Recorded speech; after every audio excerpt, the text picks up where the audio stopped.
sabi mo nilagay mo? What the fuck? Hmm. What the fuck? Madali parang wala. Lagyan sa mo. Sarap ko na.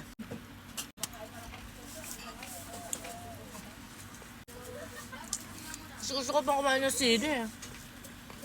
Pero saglit lang naman yung anghang niya.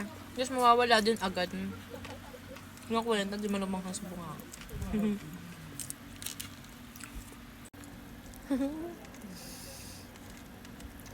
Craving satisfied.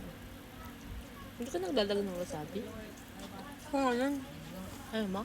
Waya. Konti lang. pangit ng lasa. Maanghang lang naman yun. Walang maanghang eh, yung lasa ang pangit. Hindi